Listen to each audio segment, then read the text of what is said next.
Now, climate change is just one of many issues where our security is linked to the rest of the world. And that's why the third big question that we have to answer together is how to keep America safe and strong without either isolating ourselves or trying to nation build everywhere there's a problem. I told you earlier, all the talk of America's economic decline is political hot air. Well, so is all the rhetoric you hear about our enemies getting stronger and America getting weaker. Let me tell you something. The United States of America is the most powerful nation on earth, period. Period. It's not even close. It's not even close.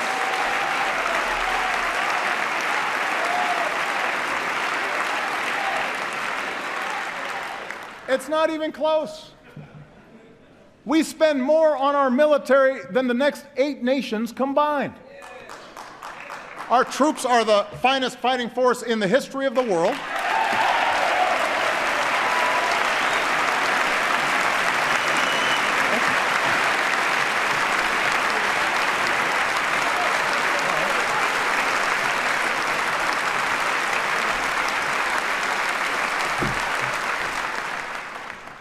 No nation attacks us directly or our allies because they know that's the path to ruin. Surveys show our standing around the world is higher than when I was elected to this office, and when it comes to every important international issue, people of the world do not look to Beijing or Moscow to lead, they call us.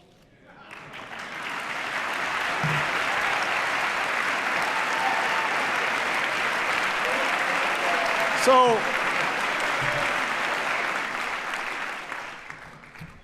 I think it's useful to level set here. Because when we don't make good decisions. Now, as someone who begins every day with an intelligence briefing, I know this is a dangerous time. But that's not primarily because of some looming superpower out there, and it's certainly not because of diminished American strength. In today's world, we're threatened less by evil empires and more by failing states. The Middle East is going through a transformation that will play out for a generation, rooted in conflicts that date back millennia. Economic headwinds are blowing in from a Chinese economy that is in significant transition.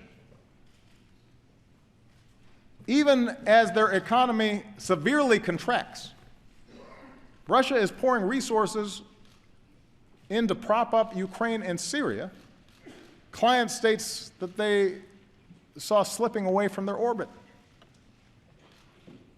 And the international system we built after World War II is now struggling to keep pace with this new reality. It's up to us,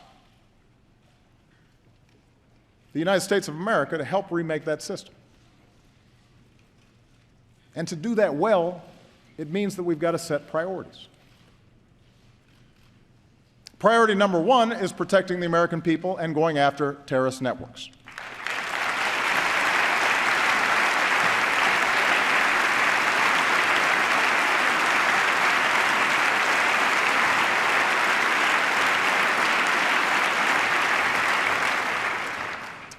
Both al-Qaeda and now ISIL pose a direct threat to our people because in today's world, even a handful of terrorists who place no value on human life, including their own, can do a lot of damage.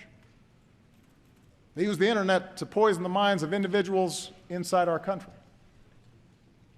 Their actions undermine and destabilize our allies.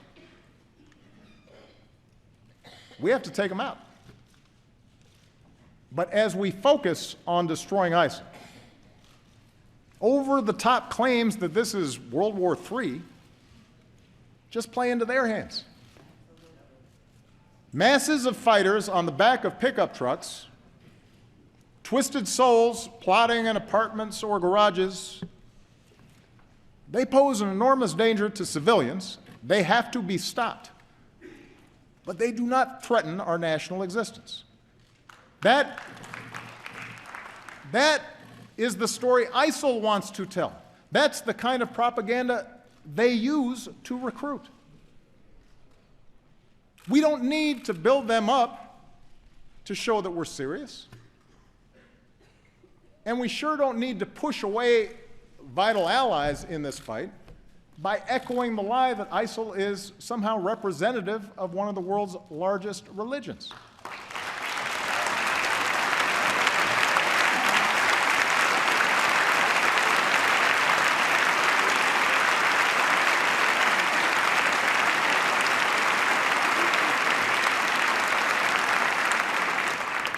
We just need to call them what they are, killers and fanatics who have to be rooted out, hunted down, and destroyed.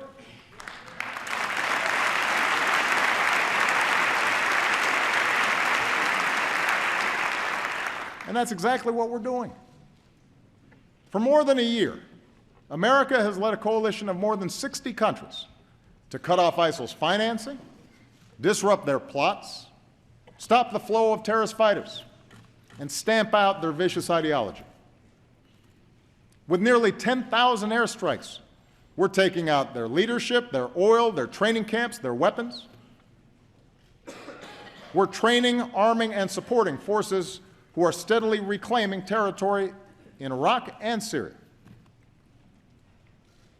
If this Congress is serious about winning this war and wants to send a message to our troops and the world, authorize the use of military force against ISIL. Take a vote.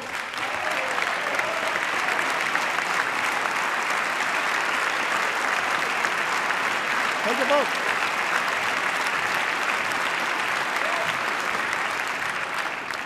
But the American people should know that with or without congressional action, ISIL will learn the same lessons as terrorists before them. If you doubt America's commitment, or mine, to see that justice is done, just ask Osama bin Laden.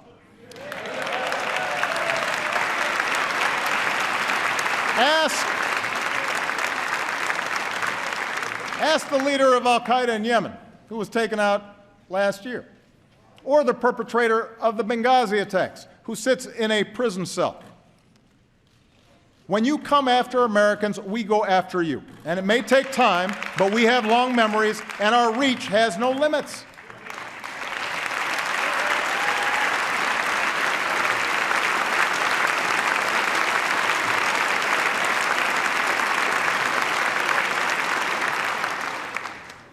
Our foreign policy has to be focused on the threat from ISIL and al-Qaeda. But it can't stop there. For even without ISIL, even without al-Qaeda, instability will continue for decades in many parts of the world. In the Middle East, in Afghanistan and parts of Pakistan, in parts of Central America and Africa and Asia. Some of these places may become safe havens for new terrorist networks. Others will just fall victim to ethnic conflict or famine, feeding the next wave of refugees. The world will look to us to help solve these problems. And our answer needs to be more than tough talk or calls to carpet bomb civilians. That may work as a TV soundbite, but it doesn't pass muster on the world stage. We also can't try to take over and rebuild every country that falls into crisis, even if it's done with the best of intentions. That's not leadership.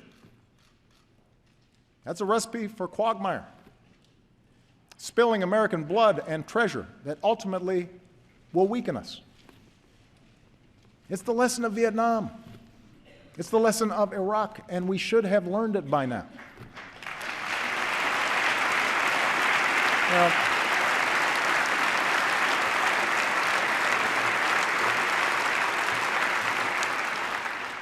Fortunately, there is a smarter approach a patient and disciplined strategy that uses every element of our national power. It says America will always act, alone if necessary, to protect our people and our allies. But on issues of global concern, we will mobilize the world to work with us and make sure other countries pull their own weight.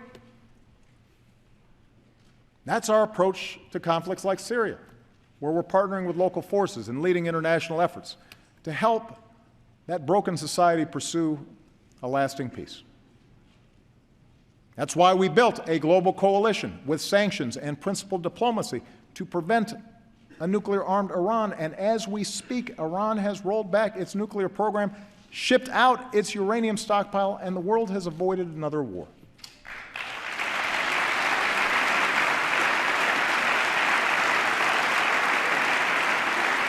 That's how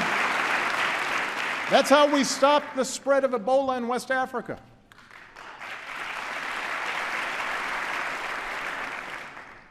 Our military, our doctors, our development workers, they were heroic. They set up the platform that then allowed other countries to join in behind us and stamp out that epidemic. Hundreds of thousands, maybe a couple million lives were saved. That's how we forged a Trans-Pacific Partnership to open markets and protect workers and the environment and advance American leadership in Asia. It cuts 18,000 taxes on products made in America, which will then support more good jobs here in America. With TPP, China does not set the rules in that region, we do. You want to show our strength in this new century? Approve this agreement. Give us the tools to enforce it. It's the right thing to do.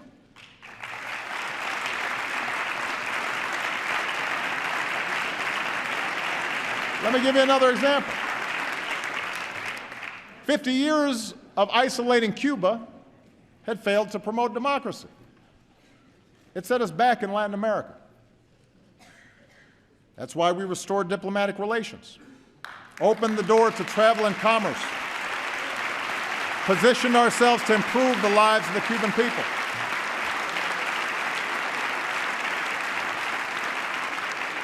So if you want to consolidate our leadership and credibility in the hemisphere, recognize that the Cold War is over.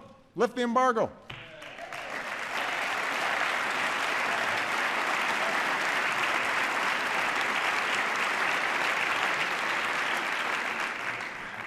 The point is, American leadership in the 21st century is not a choice between ignoring the rest of the world, except when we kill terrorists, or occupying and rebuilding whatever society is unraveling. Leadership means a wise application of military power and rallying the world behind causes that are right. It means seeing our foreign assistance as a part of our national security, not something separate, not charity. When we lead nearly 200 nations to the most ambitious agreement in history to fight climate change, yes, that helps vulnerable countries, but it also protects our kids. When we help Ukraine defend its democracy, or Colombia resolve a decades-long war, that strengthens the international order we depend on. When we help African countries feed their people and care for the sick, it's the right thing to do, and it prevents the next pandemic from reaching our shores. You know, right now we're on track to end the scourge of HIV/AIDS. That's within our grasp. And we have the chance to accomplish the same thing with malaria, something I'll be pushing this Congress to fund this year.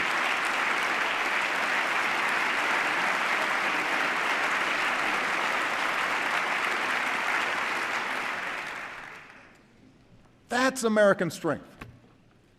That's American leadership. And that kind of leadership depends on the power of our example. That's why I will keep working to shut down the prison at Guantanamo. It is expensive, it is unnecessary, and it only serves as a recruitment brochure for our enemies. There's a better way.